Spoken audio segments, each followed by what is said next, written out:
بصراحة مش هخبي عليك، من ساعة ما شفت إنجازات المغرب المتتالية في السنين الأخيرة وأنا بيبقى جوا مني شعورين أنا متأكد إن أنت لو مش مغربي وبتشوف الفيديو ده فأنت جواك نفس الشعورين المتناقضين دول. أول شعور هو شعور إن أنا مبسوط، أكيد منتخب عربي بيحقق إنجاز زي ده أو إنجازات زي دي، فأنت أكيد تكون مبسوط ليه، منتخب عربي زيه زيك وبيحقق إنجازات صعب تحقيقها. تمام. والشعور التاني اللي برضه جوه منك هو شعور بالضيق والغضب. مش هخبي عليك، كمان انا بحس بالحسرة. ليه؟ لان انا ببقى عارف كويس جدا ان انا منتخب بلدي وحتى منتخب بلدك لو انت مش مغربي، عموما نجاحات المنتخبات العربية كلها بتكون نتاج الصدفة. وانا هنا واقف وقفة يعني صادقة حقيقي، من ساعة ما وعيت على الكورة وانا مدرك ان كل المنتخبات العربية نجاحها بيكون نجاح مؤقت نتيجة لعوامل بتجتمع مع بعضيها بالصدفة. جيل كويس مع مدرب كويس مع ظروف بتسمح، فساعتها بيحصل انجاز، والانجاز ده ما بيتكررش كتير وبيبقى مرة وبنقعد نعيش عليها سنين قدام. الاستثناء الوحيد في القاعدة دي هو المغرب. من بداية كاس عالم 22 في قطر وحصولهم على المركز الرابع وصولهم للمربع الذهبي، لدلوقتي حصولهم على بطولة كاس العالم للشباب، وفي النص بطولة افريقيا للشباب وبرونزية المنتخب الاولمبي وبطولة افريقيا للمحليين. كل دي انجازات نتاج لشغل مش نتاج لصدفة، وده الفرق بين المغرب وبين كل المنتخبات العربية. وانا هنا جاي اقارن وادي درس عشان نتعلم وعشان نتمنى ان احنا نشوف بقية منتخباتنا تكون زي المغرب كده.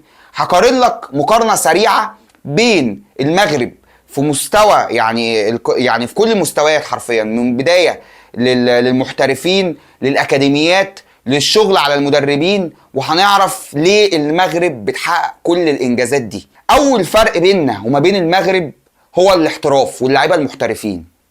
انا هنا بتكلم بينا ككل المنتخبات العربية، مش بتكلم على منتخب بلدي مصر بس، لا انا بقول منتخب بلدي وكل المنتخبات التانية. اول قاعدة في المغرب هي الاكاديمية. الاكاديميات في المغرب شغلها مختلف تماما عن الاكاديميات في مصر، في السعودية، في الامارات، في قطر، في كل الاكاديميات اللي في العالم. ليه؟ في المغرب في قاعدة متفقين عليها كل الاكاديميات، وهي ان انا بطلع لاعب يحترف، مش بطلع لاعب يلعب للأندية الكبيرة في بلدي.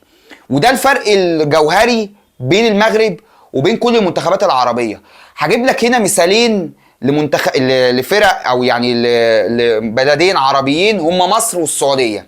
لاعبين زي امام عاشور في مصر وسعود عبد الحميد في السعودية. ايه اللي يخلي لاعبين عندهم الموهبة زي امام عاشور وسعود عبد الحميد وكلنا متفقين على موهبتهم تكون مسيرتهم الاحترافية مش على قد المستوى المطلوب والمتوقع؟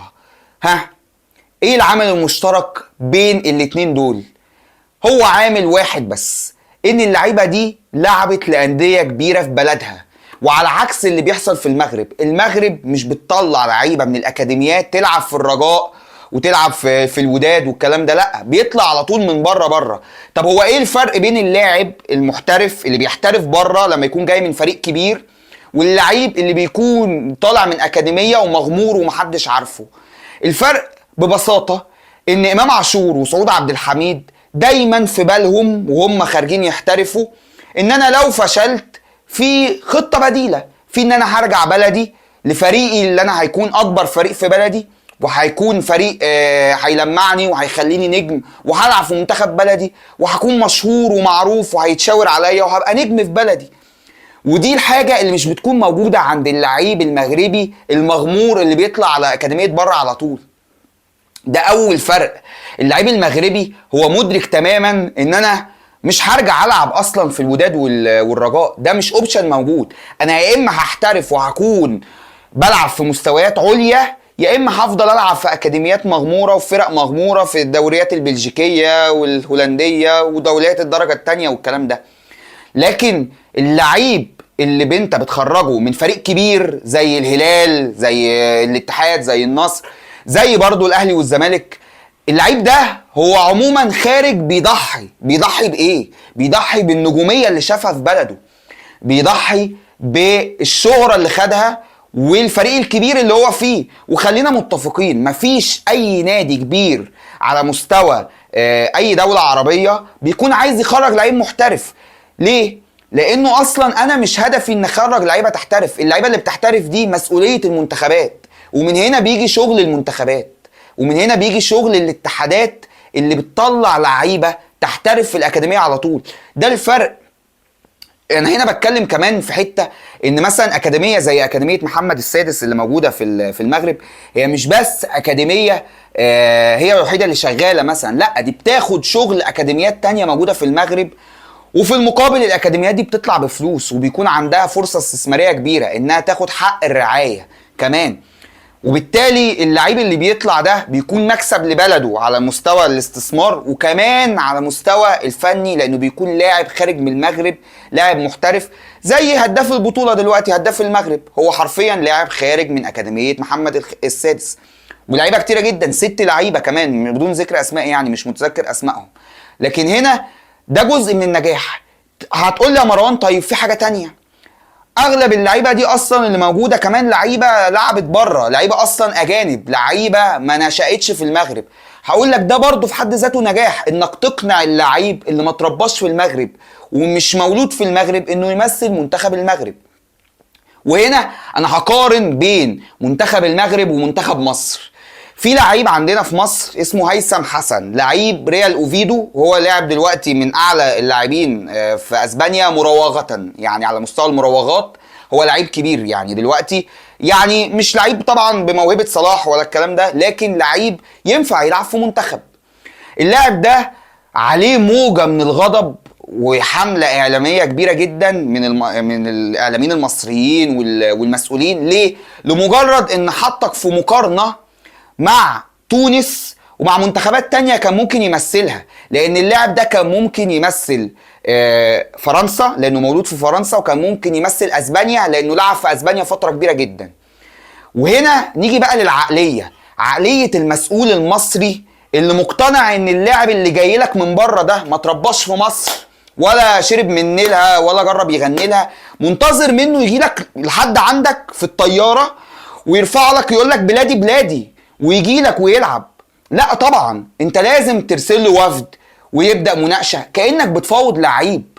هنا مفيش وطنية ومش وطنية والشغل ده، هنا في شغل حقيقي بيطبق على أرض الواقع. أنا عايز لاعب يلعب في المنتخب بتاعي، هروح أتفاوض معاه. وده اللي المغرب بتعمله، بيعملوا فرق كاملة، يعني زي خطط كده ازاي أنا هستقطب كل اللعيبة المولودين بره من أصول مغربية، وبتفاوض وبسافر وبروح، مش قاعد هنا في مصر ومستني اللاعب يجي لي لحد عندي ويلعب لمنتخب مصر.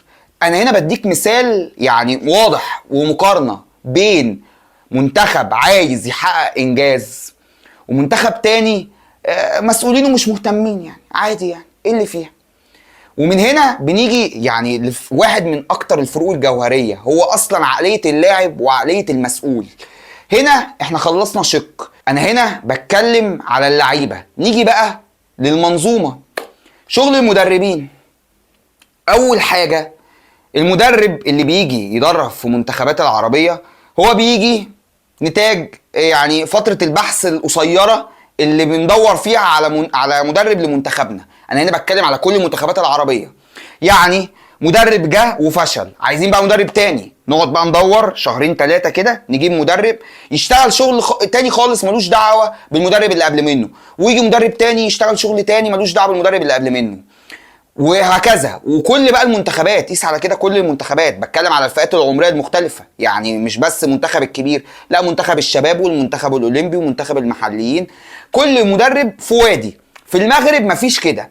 في المغرب الخطط والاساليب هي نفس الاساليب اللي بتطبق في منتخب الشباب، هي اللي في منتخب الاولمبيات، هي المنتخب المحليين، هي المنتخب الكبير.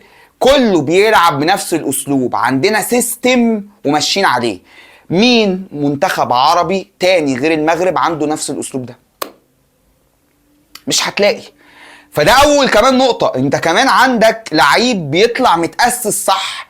متأسس صح يعني عنده طريقة لعب بيلعبها في منتخب بلده من وهو ناشئ، بيطلع عليها وبيفضل يتدرج يتدرج لحد ما يوصل للمنتخب الكبير وهو عارف هو بيلعب ازاي واسلوب لعب متأسس عليه. مين عندنا في المنتخبات العربية بيطبق نفس النموذج ده؟ مفيش. كمان على مستوى المدربين، لو انت خدت بالك كل المدربين اللي موجودين دلوقتي المنتخبات المغرب هم مدربين مغاربة، بس مش اي مغاربة. عشان هيطلع لي هنا حد يقول لي طب يا مروان ما مصر اهو عندنا المدربين كلها مصريين اهو والكلام ده. هقول لك لا، ده مدرب مغربي اشتغل عليه الاتحاد المغربي عشان يخليه مدرب محترف، عنده رخصة اليويفا برو، عنده اعلى رخصة تدريبية. يعني ده مدرب يدرب في اوروبا عادي جدا. انت مين عندك هنا في مصر عنده ده؟ انت مين عندك اصلا مدرب محلي هنا؟ بقى بتكلم على كل الدول العربية عندهم اليوفا برو، يتعدوا على الايد، يتعدوا على الايد حرفيا. انا ما اتذكرش اصلا، يعني اتذكر مثلا مدرب مساعد لهيكتور كوبر، انا حتى نسيت اسمه للاسف. هو مدرب واحد بس مصري اللي عنده اليوفا برو او بياخدها، يعني ماشي بياخدها. الناس تفكرني في الكومنتات يعني لو حد يعرف اسمه، انا للاسف نسيت اسمه قبل ما اصور الفيديو يعني. فبلد فيها 120 مليون واحد بس اللي عنده اليوفا برو، واحد بس. العكس بقى تماما في المغرب، انت بتجيب مدرب بتشوفه عنده الصلاحيه انه يكون مدرب ولا لا، بتدربه الاول عندك، بتعمل له دورات وبتسفره وبتخليه يحصل على رخصه اليوفا برو على حساب البلد نفسها. انت بتستثمر في مدرب. بالمناسبه مدرب منتخب المغرب الحالي ما مارسش الكوره، مدرس اساسا، مدرس، دي مش شغلانته كمان. يعني احنا عندنا هنا في مصر دي جريمه. يعني ايه مدرب ما لعبش كوره وما لبسش شورت؟ انت تعرف ان ده عندنا في مصر بتسمى جريمه، بتسمى كارثه. يعني يعني ازاي يعني مدرب ما لعبش كوره وما ده مدرب اي كلام؟ ده بالنسبه للعقليه اللي عندنا، ده بالنسبه للعقليه اللي عندنا. ومن غير ما ادور انا متاكد ايا كان مين منتخبك العربي اللي انت بتشوفني دلوقتي، يعني ايا كان انت تبع اي دوله عربيه، فانت انا متاكد ان عدد المدربين اللي عندك محليين اغلبهم مش حاصلين اصلا على الرخص اليويفا، ولو حاصلين فهم اكيد مش بياخدوا الفرصه دي لان في مدرب اجنبي مكانهم. واصلا اساسي لازم يكون لعيب كوره، لان انت ترسخ في عقلك وفي عقلي وفي عقل اي واحد عربي ان لازم مدرب الكوره ده يكون لعيب كوره، لازم يكون لعيب كوره. ما ينفعش واحد يكون اشتغل على نفسه وطور من نفسه يعني ودرس بره وجالنا بقى. ده العادي، ده العادي في اوروبا وده العادي في المغرب، بس مش العادي عندنا. طبعا ده مش العادي عندنا خالص. فتيجي هنا للنقطه الثانيه، هي حته اعداد الكادر. اعداد الكادر اللي يخليك تعرف تقود منتخب، ده بيحصل على مستوى المدربين دلوقتي. لكن احنا هنا، وحتى اجيب لك مثال مثلا زي مثلا المنتخب السعودي. انا كان عندي مدرب نجح اسمه هيرفي رينارد، نجح في فترة ما ومشي. جبت مكانه مدرب لا يفقه في طريقة لعب هيرفي رينارد ولا كمل على نفسه اسلوبه، وكمان ما كانش عنده اي فكرة عن اللعيبه السعوديين والمنتخب السعودي وطريقه شغله مع المدرب السابق قبل كده، وعشان كده فشل ذريع مانشيني. فانا هنا بتكلم كمان ان مفيش تخطيط، مفيش حد بيبني على شغل اللي قبله. انا متاكد ان وليد الركراكي لو مشي هيجي مدرب من الفئات السنيه اللي تحت منه هيمسك منتخب المغرب وهيشتغل بنفس شغله. ده مش عندنا، الاوبشن ده مش موجود خالص في اي بلد عربي تاني. نيجي بقى للمستوى الاخير وحته يعني ده الفرق الاخير بين المغرب وما بين كل المنتخبات العربيه، وهي فكره وعي المسؤول.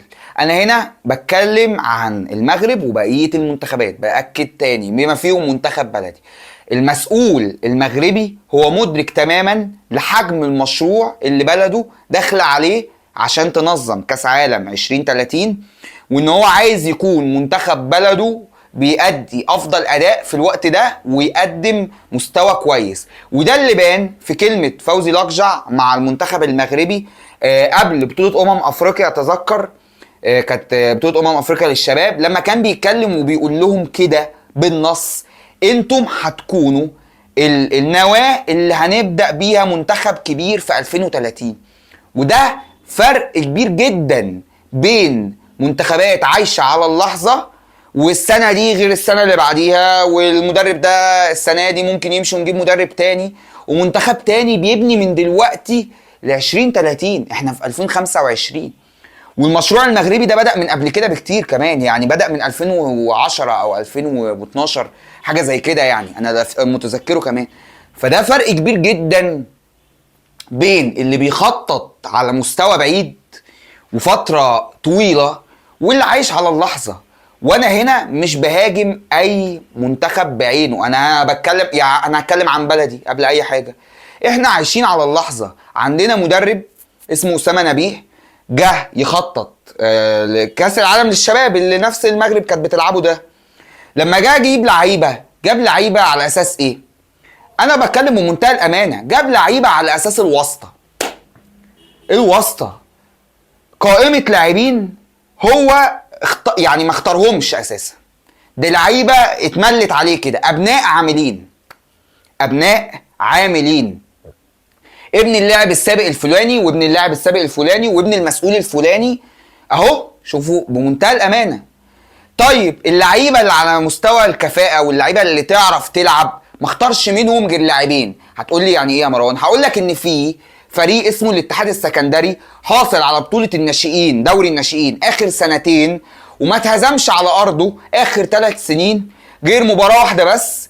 يعني بصوا، يعني فريق يعني ممكن كله نجوم اهو، كله لعيبه ناشئين شباب طالعين، والمفروض يكونوا هم دول قوام المنتخب. اتاخد منهم كام واحد؟ اتاخد منهم 2، والاتنين ما شاركوش بصفه اساسيه.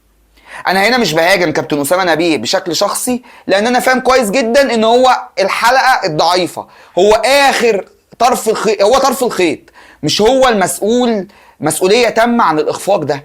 لكن انا هنا بتكلم عن منظومه كامله محتاجه تتغير.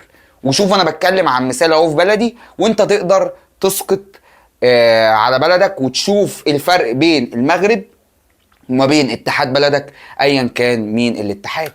في الاخر انا بدي درس، والمفروض المغرب تكون درس لكل منتخب عربي عايز ينجح، يتعلم ويشوف المغرب عملت ايه، ويتعلم طريقة تخطيطهم، ونعمل زيهم. مش عيب، مش عيب، ونتمنى ليهم التوفيق. بنرفع القبعة للمغاربة، فعلا شرفوا العرب كلهم، ونتمنى نشوف منتخباتنا زي منتخبات المغرب. انا وصلت لاخر الفيديو، وصولك لحد النقطة دي من الفيديو معناه انك حبيبي، وبشكرك جدا.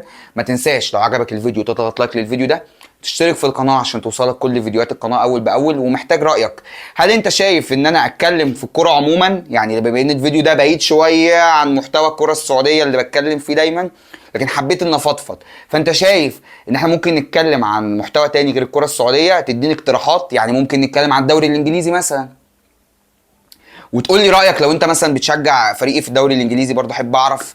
القديم بقى هيكون عارف، يعني اللي عنده خبره شويه في القناه وقديم شويه عارف انا بشجع مين، اكيد عارف انا بشجع مين في انجلترا يعني. بس عموما بشكركم جدا، واتمنى ان يكون الفيديو ده يعجبكم. انا مروان احمد، وانتوا كنتوا ورا مصنع الكور. سلام.